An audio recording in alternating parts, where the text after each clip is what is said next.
Ya'ate, hello.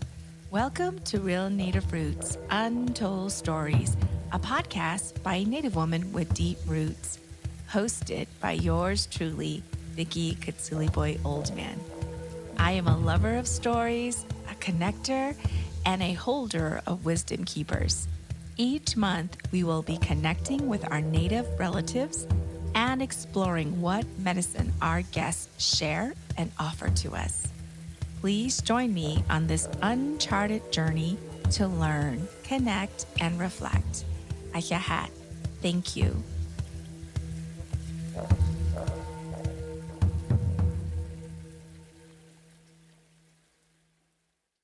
Ya'ate. Hello, everyone. I am so excited about today because I have something I want to share with you all, and that is I have an intern for the month. My intern is a young 20-year-old Diné man. His name is Gavin John. Lo and behold, he is my son. I've been having fun, talking about how the podcast came to be. We are making it official in the sense of his internship. I'm like having him log his hours and debriefing with him. Like, what did you learn? What did you observe? It's been a lot of fun. I would love for him to say hello, introduce yourself, tell folks what this experience has been like so far. Hi, thank you. I appreciate the introduction. I have learned a lot from this experience. My name is Gavin Kitsili Boy John. I am 20 years old. I am Sonajini, Torachitni, Hushklishni, and Ashint. This is my first time being on here, so I am very honored and kind of nervous, but I do appreciate it. And I'm learning a lot. So this has been a great experience so far. I am really enjoying the process of learning, seeing what you really do, because it is hard to do two things at once, doing your own thing, but also doing something you really love to do too. So thank you. Thank you for being here. Gavin helped to prepare today in terms of researching what our guest is up to, what our guest has been doing. The reason why he wanted to do this internship because he's finishing up a school project focused on addiction and homelessness. It just so happened to be that our guest, it just like I tell you, the stars aligned in that he has knowledge and awareness about this. Tell folks why this topic is important to you. I'm focusing on addiction and homelessness that is growing rampant in this community. A lot of young people, all adults and elders, everyone is like suffering. Not a lot of people find their way out. To me, I think a lot of people should be educated in ways of understanding how they could help someone who they may know, their community and local government. But yeah, that's the subject I'm focusing on. I'm hoping that it also sheds light that when you tell your story, especially things that are really raw, that it is healing to even just tell the story and to normalize that we all have struggles, that we need to tell our own narrative. And that's part of the healing. And that's one of the reasons why I'm doing this podcast, because the more we tell the story, the more that we see each other as human beings and we're not all perfect. I'm going to read this poem from the book, What Comes from Spirit by Richard Wagamis. It starts like this. Rejoice, an odd word that literally means to experience joy again. That should be our daily mission, to experience joy. Sure, there's stuff that needs doing, stuff to wade through and stuff to fix, but there's also the joy of small things. A hug, a conversation, playing a song all ragged and rough on an instrument, walking on the land, listening to the great music, or enjoying silence and a cup of tea. Rejoice. Feel yourself again. I love this. It made me think about when it said there are simple things like a hug. Every day, my son and I always give each other a hug. First thing in the morning before we exit the home, and then last thing before we go to bed. And it's those things, the conversations, silence. So I hope you find that in yourselves. Do you have any thoughts about the poem, Gavin? Thank you. I really think that poem is good. I like the way it's worded. I don't know, I haven't really used that word as much lately. Rejoice. I like the way it defines it. I think we all deserve to find happiness every day. beautifully put together, especially for anyone in any kind of profession, artist, musician, businessman, teacher.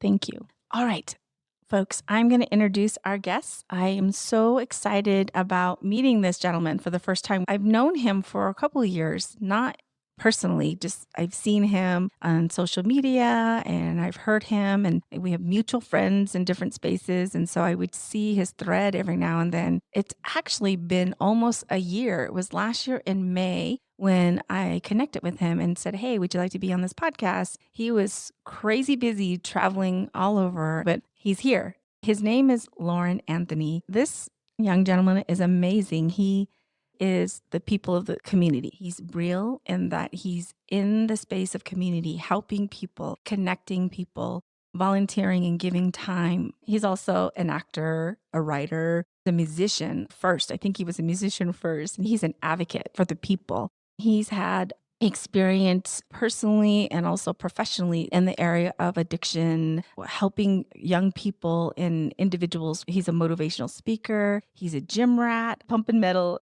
Loren Anthony, please bring your voice into the space. It's Loren Anthony. Hi. Hello, Lauren. Before we jump in, I know that I always like folks to introduce themselves. Why don't you do that and then tell us a little bit about what you think of the poem? My name is Loren Anthony. I come from the Chuska Mountains on Navajo Nation, and the poem reminded me of getting rebuzzed. Like, where you drink all night and then you just want to get drunk again. So you just drink one can in the morning and you're instantly buzzed. So you're rebuzzed. So thinking about rejoice, the word we don't really think about it a lot because there's rewind, there's replay, there's relapse, and there's all the things that we do over and over again that we don't realize what we're doing. So when we rejoice, I think that's an awesome word because of the word joy that's in there. Joy is something that's temporarily, but it feels really amazing when you have it. And when you understand how do you achieve it on a consistency daily, it's all about maintenance of your self-awareness of who you are spiritually, mentally, and emotionally. So always keeping this thing on check of being in a joyful mood. Wow, that's pretty deep. I would have not even thought of the word rebuzz. I didn't even know that was a word. I just made it up.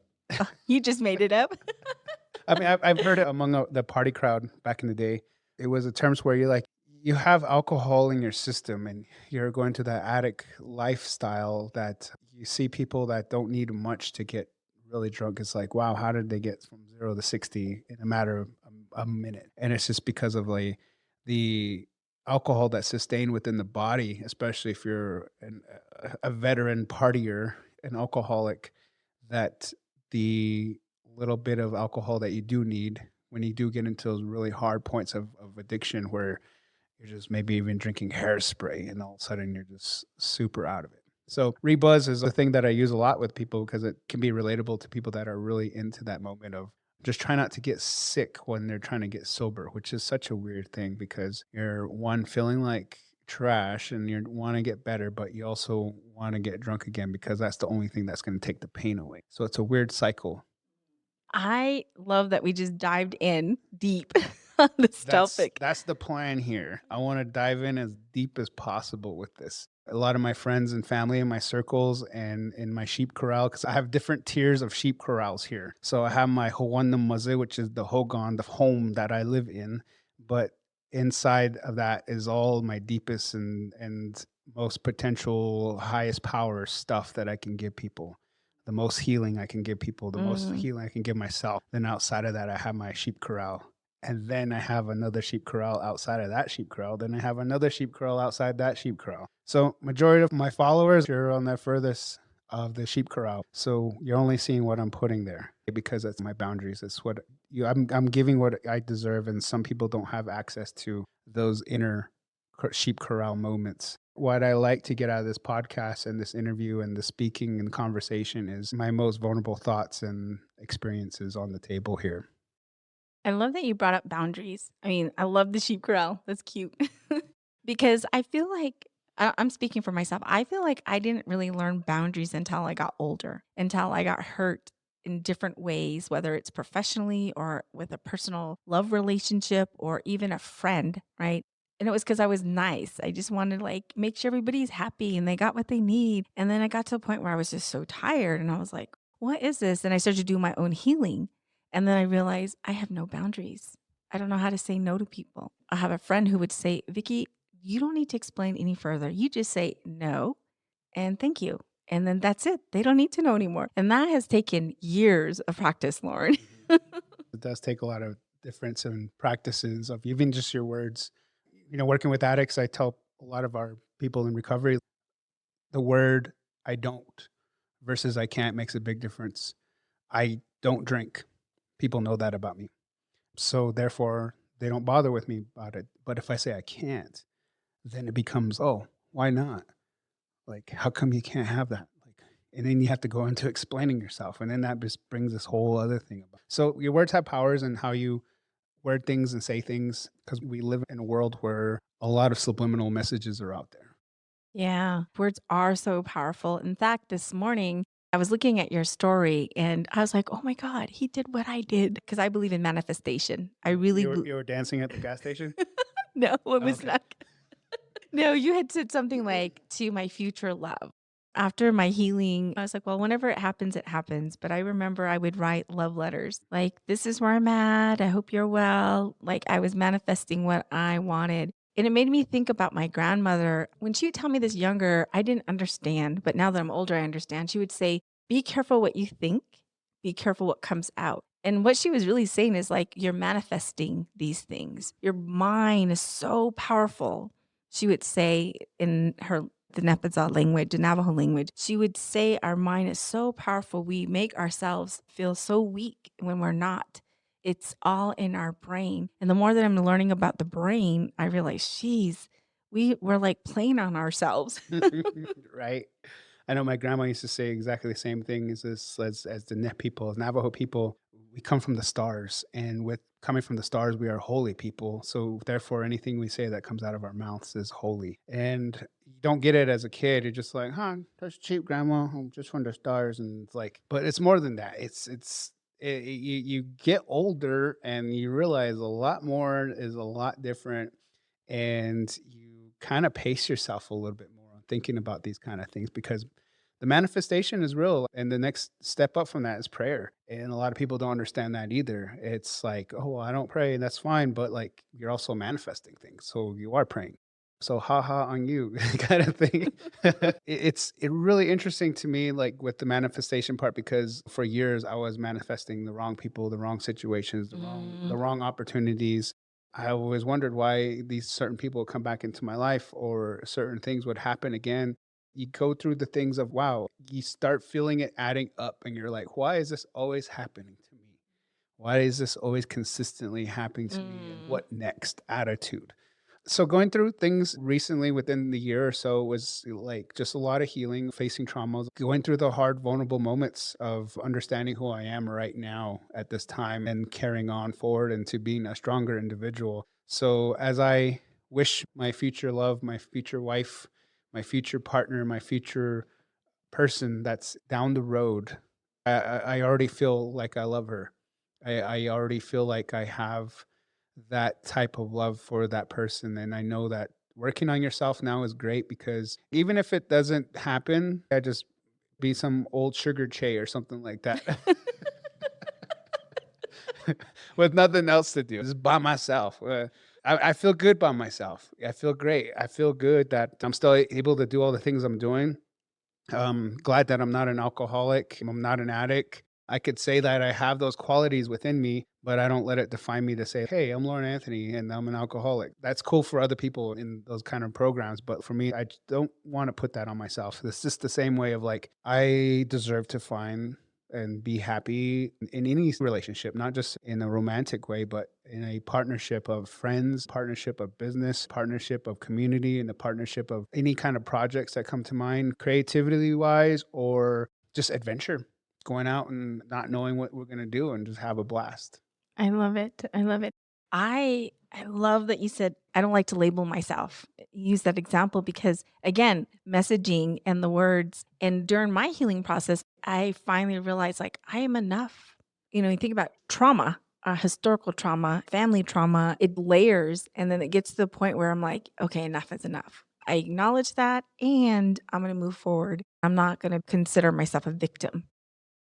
I like the way you have said everything. Addiction is like a lifelong journey. Not many people understand that it's just something that's part of you. As someone who has experienced addiction, what kind of advice would you want to give to any like young adults or anyone who's struggling and needs help?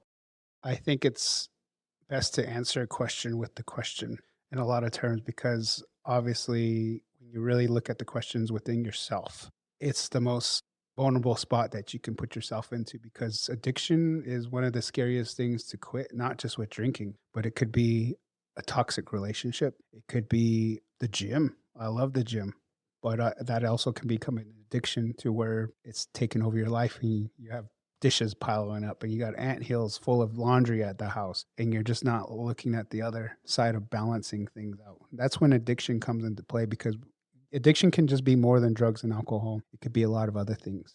When you look at it that way, it's like, what are you really addicted about? And what are you willing to sacrifice to change those things? Because once you realize you have to cut things off in order to get better and need to strive to succeed, you're going to have to want certain things. And see, those are the things that I always addressed as those key words is like, you don't have to do a lot of things, but you want to do them. And when you want to do them, then you feel like you need to do them. So there's a lot of calling to your own heart on what's best for you. We all know the answers, no matter what advice you get from anybody. We know what to do already. We just don't want to do it. We don't want to do the hard work. We don't want to put in the time. We don't want to put in the sacrifice. We don't want to put in that little bit of extra effort to make the things right. So with addiction, it's always a choice. I never tell anybody don't drink, don't do this, don't do that, because that also just puts people in like, okay, well, I didn't get the advice I needed. But really, it's really digging within on like, what is causing this? What's the root of it? And so for me, going through addiction myself was pretty much the same as going to your favorite restaurant. What's your favorite food to eat at a restaurant? Steak. Steak. You Yeah. know where that place is at, right? I want you to think about that steak. Okay. It's juicy, right? Yeah. It's cooked the way you want it, right? Mm-hmm. Okay. When you cut it, it looks perfect. Yeah. And then you put it in your mouth, Mm-hmm. and that warm, like steak flavor just engulfs your mouth with the flavor that just blows your mind. And you just go through this moment of like your eyes could roll back and touch your brain kind of thing. Yeah. Right? Yeah. What if your favorite place, accidentally had a couple flies on it or a cockroach? Would you go back there and eat again? No. Are you sure? Maybe a year from now. What about a year from now? Would you go back? Maybe. Maybe, right? Yeah. That's the same way with alcoholism, drug use, any kind of addiction. I partied out so many times as a kid. You got to imagine 13 years old touring with a lot of the big boys. We're doing Rockstar Mayhem tour, playing with bands like Lamb of God, Hatebreed, Soulfly. The last tour we had was with Fear Factory, a lot of really well-known groups, and we were winning awards, winning a lot of different accolades, getting on the radio. We were on magazine covers. A lot of big things were happening for us. We got signed, so a lot of great stuff was happening. And amongst that was all the partying. So, of course, a lot of celebrating. Yeah, we did a show. Cool. Party out. Yeah, we got on the radio. Cool. Party out. Yes, we got a tour. Party out. So everything was like a party all the time. Anything, whatever we could celebrate was a party. But every party was always about the same. It was good, was great. But one thing might happen. Maybe someone will get in a fight. Not me, but someone else. And it affected our team, our band. Or things had happened to where I ended up in jail and I beat up people or something had happened. Something really crazy, some really bad things were said to each other. There's a lot that went on, but I've always took it as that steak. I've always took it as like, oh, it was just that one time. It wasn't that bad. It was okay. I'll go back. And over time, that's how the addiction sneaks up on you because you'll go back and have that steak because it had flies on it a year ago and it wasn't that bad. So when you go back to have that steak, I was like, oh, It's back to normal again. It's like the way I liked it. It's cool. And it all adds up over time to the point where you're like knee deep in addiction. So knee deep in it. And just like the gym, like I go to the gym more than the average bear, but I'm also aware of all the other things I need to do. I can't let that consume my life or just totally be my life. I like to promote it as far as like getting people active and stuff like that, but there is a point of like where it can be too much. We got to look at the addiction sides of like how are we maintaining our lives in a way of so we're not being so repetitive. There's another re word. Because once you become repetitive, you realize you become predictable. And for me, I don't like being predictable. I like being a mysterious person to people out there in the internet world because they're watching me from the third tier of the sheep corral. Yeah, I totally feel that. Yeah. I don't really like attention either. But eat your steak, man. Yeah, yeah, yeah. Enjoy the steak. But I respect that. yeah, yeah. But be careful. I definitely agree, and I understand that. That's a really good analogy for sure. Yeah, addiction could be anything, not just like drugs and alcohol. In today's society, the newer generation is social media. Even that is like an addiction. People need to like, I need to be seen, I need to be validated, I need to be blah blah blah blah. Like, and that's just an example. It's crazy to really look at it. A lot of people don't see it that way, and they just like keep going back to that like nasty steak without even caring.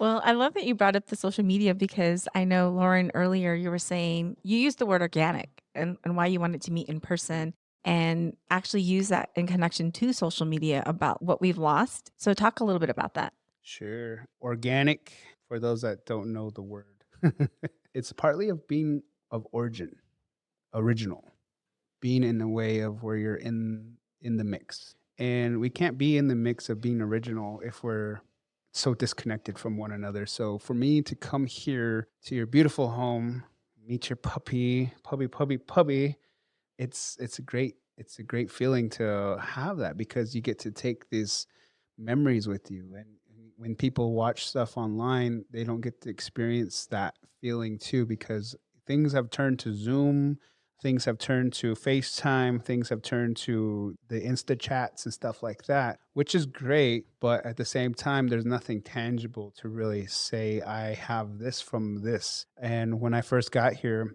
I was just mentioning that it's really weird to hand out my picture. I do that a lot when I go places now. It took a little bit of me to get over that because when you're healing as an addict, you also go through this like weird phase of selfishness and weird phase of this is too much. I'm asking for too much. And so when you do anything for yourself, it feels like I'm being too much for a lot of things. So me handing out a picture is not just me handing out a picture anymore. It's me also like saying I was here promoting myself, of course, the things that I'm doing because I want people to know what I'm up to, but not in the sense of look at me show. I think that can get really confusing. The look at me show, I've been in that a few times.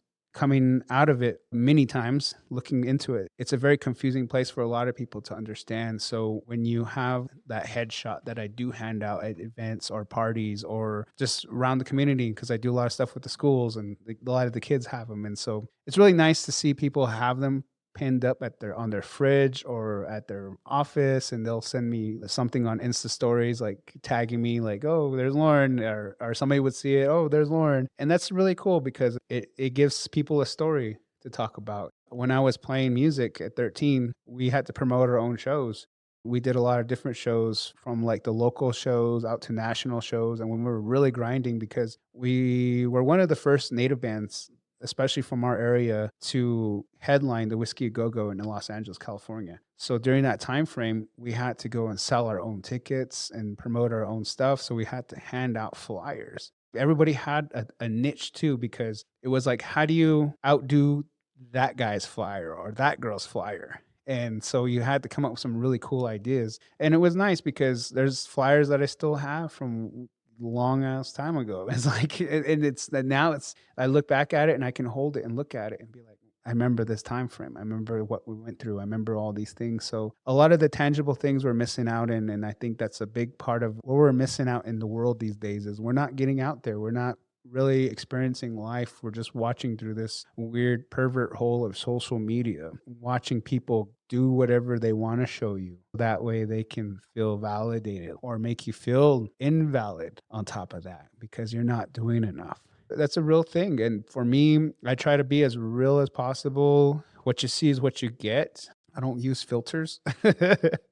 Even with my mouth, I have to pace myself sometimes because I work with kids and it's like sometimes a little bit of that pirate comes out and but it keeps it real too. It keeps it real because from that addict sense too, it's like I think addicts and kids know if you're full of it, if you're full of BS, and puppies too. I feel like puppies, addicts, and kids all know if you're full of it, and they know if you're being genuine or not.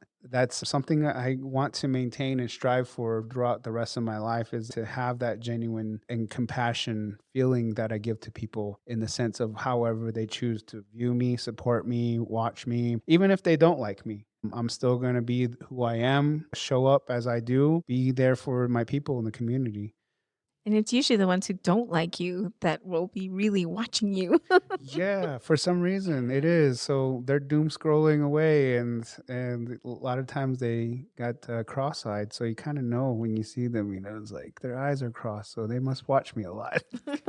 It's interesting to me with that because that also can really play with your head as an addict. You want to feel validated in a lot of things, and you want people to cheer you on throughout your sobriety. And I was big on that for a while there, my very first round of sobriety, because I relapsed 4 times before I actually stayed on track. And that's one thing people don't talk about is like, oh, well, I've been sober for this long, cool. But it's like they don't talk about all the other times that you failed before you actually stayed on track. Going through the failure parts of any kind of goal is that those are stories that you don't really hear a lot of people always bombing, giving up or restarting or quitting, taking time off. There's a lot of different forms of that. It's a fun ride, but also a rough one. Using your words organic, I wanted to flow into this. Let me play this just a minute. I want you to hear it. And then I want you to talk a little bit about what we just heard. I'm kind of scared what you're gonna play. Because I have some rowdy train videos online that I cuss a lot on. Okay, So am I? well, Is it? We'll see. Okay, all okay, right, we'll see. let's All go. right, here we go. Hold on.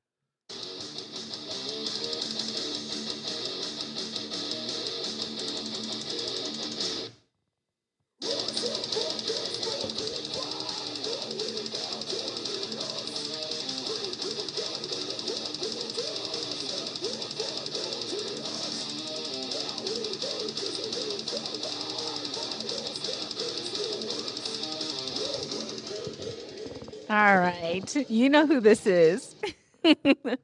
Wow.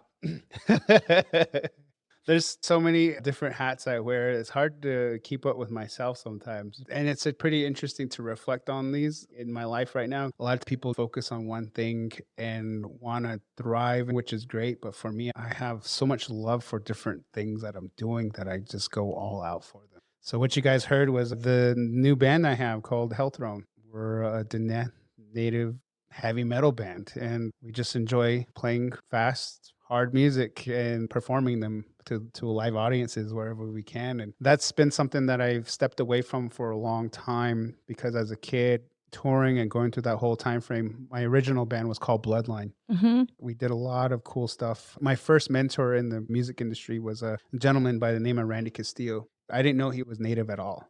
He's from Coach T, and when I met him, he was playing for Motley Crue. Great drummer, but he was also known for playing drums for Ozzy Osbourne during the Shout in the Dark era. Yeah. Wow, that's sick. Yeah, so getting into heavy metal is all thanks to my sisters because growing up on the res, we didn't have a whole lot of access to what we have today for a lot of things going on, and especially in the border towns or the big cities. It was just us in the dirt or us in the trailer. Even with television, we had to use my dad's wrench to turn the antenna to get certain channels. But I remember them really being into big hair 80s metal bands. And I was a little guy, little squishy, chubby guy, and just wanting to be in the mix with all these older kids. And they had the big hair and rolled up pants at the Yeah. bottom. And I was like, why you guys all wear white shoes, but everything's black? I love my sisters, I love my family. And I remember we jammed like the whole Motley Crue album. I can't remember exactly which one it was, but it was Motley Crue. And we got trash cans, set them up to be drums, and we got broomsticks, and we pretended to air guitar the whole album.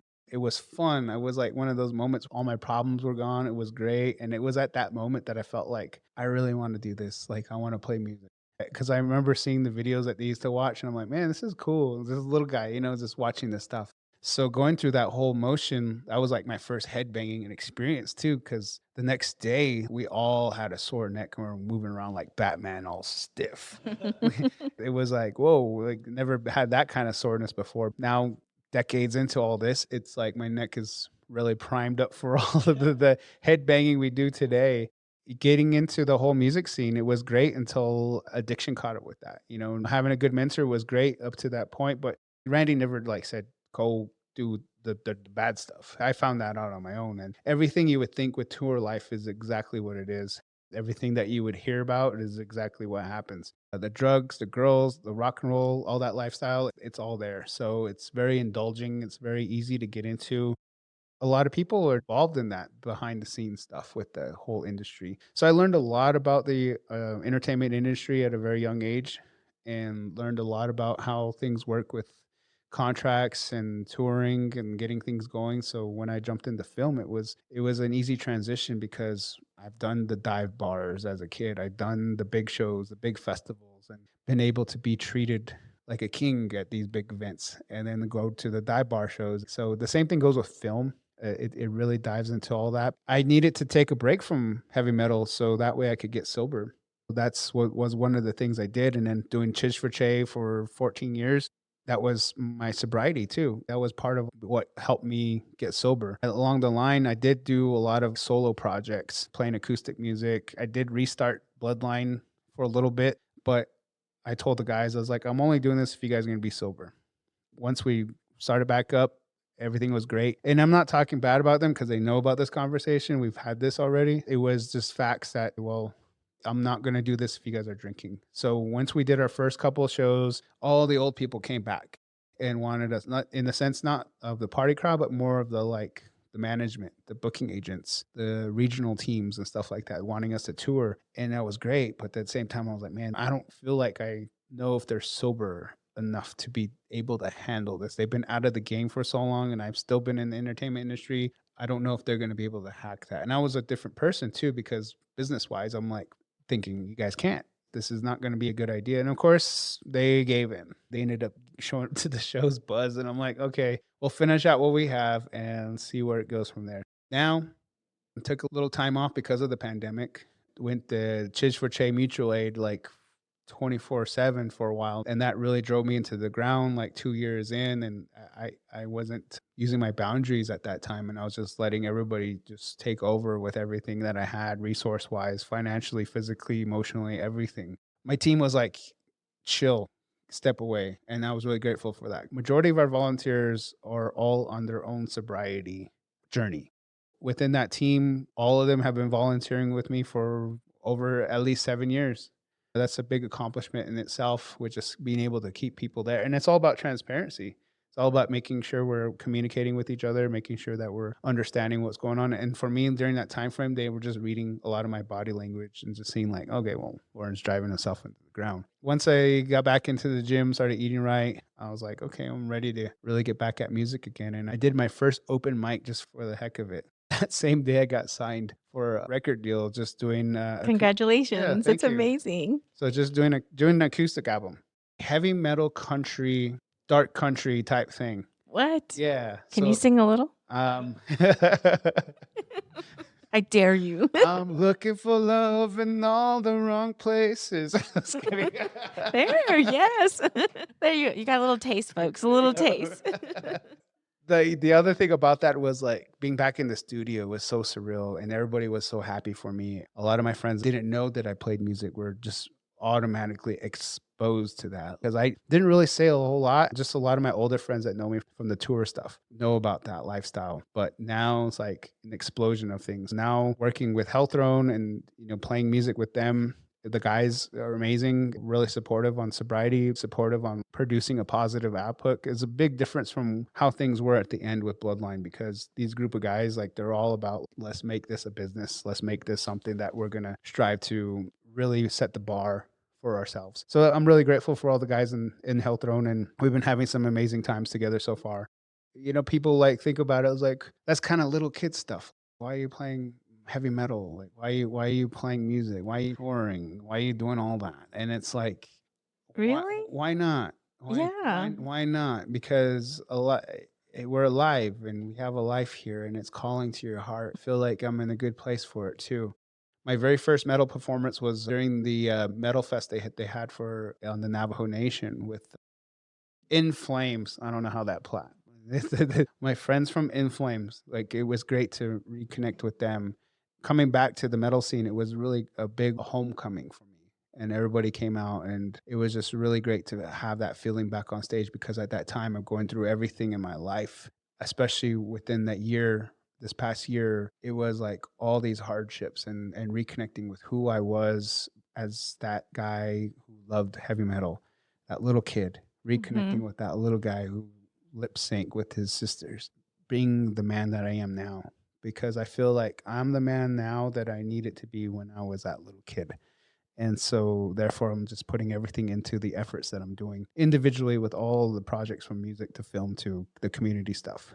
I think it's so beautiful. I'm just so surprised people would make the comment about why are you doing this? Music is healing. It's an art form. I'm a strong advocate for art. I'm sure when you were in the first band, Bloodline, and then creating this new band, so much lived experience has influenced what you're creating now. I wanted to ask Gavin before we talk a little bit about the movies and Cheers for Chase. Gavin, I know you as well love music, and he's learned how to play by ear. Do you wanna ask him anything? I don't know if you have any questions about music in general. Thank you. I don't really get to talk to many people who actually have experience being a successful musician. Personally, for me, I don't want to put myself out there too strongly because I'm just doing what I love. I respect that like a ton to be able to like accomplish what you do. Personally, I've only been playing guitar for about like 5 years now, and I've been playing drums since I was a little bit younger. Just growing up, I just messed around with it.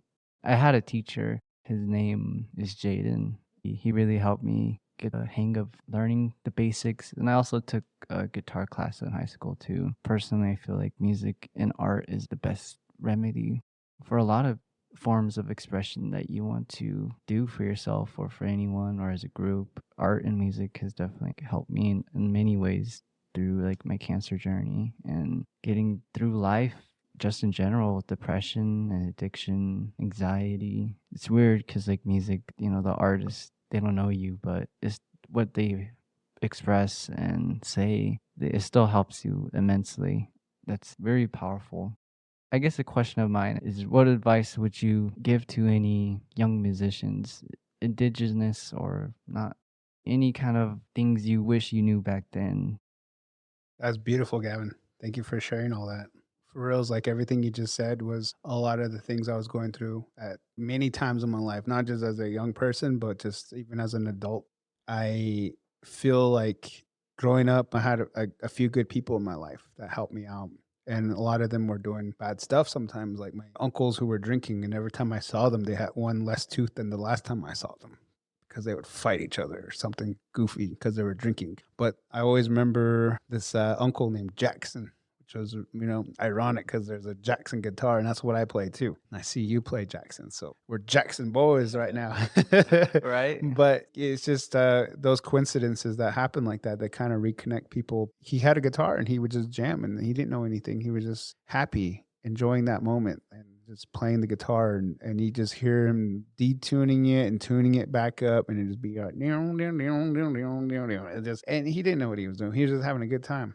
But those uncles, like I felt like, he knows how to play. Like I didn't know he didn't know how to play. He just looked like he did. And then I had uncles who showed me how to brand cows, castrate, vaccinate, and we did a lot of that as kids too. So I had a lot of man's man type people in my life where you don't show emotion and it was really weird.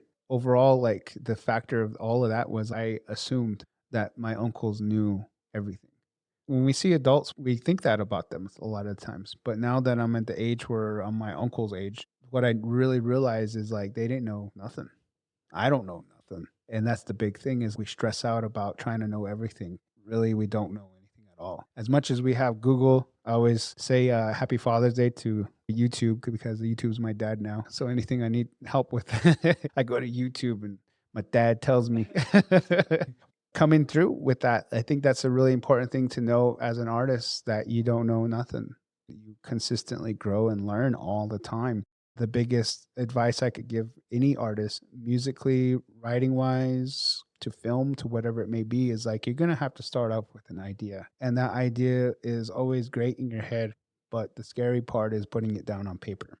Anything to writing the song, writing the script, writing the story, writing the project, writing it down on paper, because that's when it becomes the big reality right there. Is like you can see it. It becomes tangible. Mm.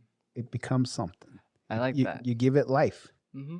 Now, once you give it life, it's up to you if you want to let it die. So you got to feed it all the time. And feeding it is just like how we feed our bodies. We're taking in so much in our diet, not just food wise, but by visuals, by listening, by reading, by watching people and seeing how they take in. And we can put this in our arsenal of like storytelling. We could put this in our arsenal of how we're going to handle things. Those are really important as artists in general of starting out in music, is understanding what kind of arsenal do you have. Because once you know your arsenal and you know your mass audience, then you can speak for yourself. And once you speak for yourself, that's when people will say, I like that song because it speaks to me. And once it speaks to you, it speaks to so many other people too, because you're saying something that no one else is going to say because they're too scared. The scary part is that, again, that tangible paper that you write down your idea, because that's the scary part right there. Yeah, I definitely agree. I haven't done anything like official with music, but I plan on. I do love creating and like the whole concept of putting your own kind of world together with all these different vibrations, frequencies to some extent. I feel like music does heal you for sure. Mm-hmm. And yeah, Music has saved my life so many times. I can't even remember how many times it saved my life, because playing music in just general takes me away to a place where I can't be hurt. No one's going to hurt me. And being on tour and playing on stage is the same way I feel that I'm on set, on a movie set. I feel like I'm in my place. I'm in my territory. I'm in my own home, my home turf here, and I feel safe. I'm able to navigate through whatever I need to do at that time. Because throughout your life, you're 20 now, but in 20 years you'll be 40, and that time frame can go by pretty fast. Just the same way as like you look at it 10 years ago, you were 10 years old. It's like that time frame goes by so fast. Everything, life is so wild. There's so many twists and turns and plot twisted things. People come and go, people pass, people decide to go and do something else, and that's totally fine. But as long as you have something to stay grounded, and music has always been something that's been helpful to me. Even though I wasn't touring anymore, I was still at home playing the guitar. I was still at home writing stuff just for myself. It was some way to have expression. And we're losing a lot of that with social media. We're losing a lot of that because people would rather jump online and complain about their life at that time versus building something constructive, having something tangible again to show for it, to say, like, I was going through this hard time and I made this cool painting, or I was going through this hard time and I made this cool song. And people only just to post online just to attract more hurt people. Going through my whole single life this whole year, I've noticed that there's a lot of hurt people out there. Oh, yeah, A lot of hurt people. absolutely. And the way I look at it is like we all have a flashlight, just like we Mhm. have candles here on the table at this podcast. The candles, flicker, but if we turn the lights off and it's at night, we're going to attract things. People are going to wonder what's that. But if we have a big bonfire, I'd say I have a bonfire. Not to sound cocky or anything, but I feel like I have a bonfire because I have good people around me that help feed me good wood. But some people have a really crappy fire because they have people who put trash in their fire. And they're saying, here's bags of trash. I'm going to keep you lit. Lit's a term that they use these days, right? Oh, it was lit. Like, okay, cool. Like, was it trash pile lit, or was it like the dot ceremony style lit, where you got the summer ceremonies with the logs all piled up and they light that thing up and you can see it for miles. Because a long time ago, that's what they used to do, is get on top of the sacred mountains to communicate to each other, light fires on top, and they would see the 4 points. Yeah. wow, that's really unique. And so within that time frame, that's how we would see stuff. So when you have a good light going on, people are going to think you know something. You don't. And the other thing about that is, like, when you turn the lights on, all the rats and mice and cockroaches disappear. But when your lights are off, you attract all the moths too.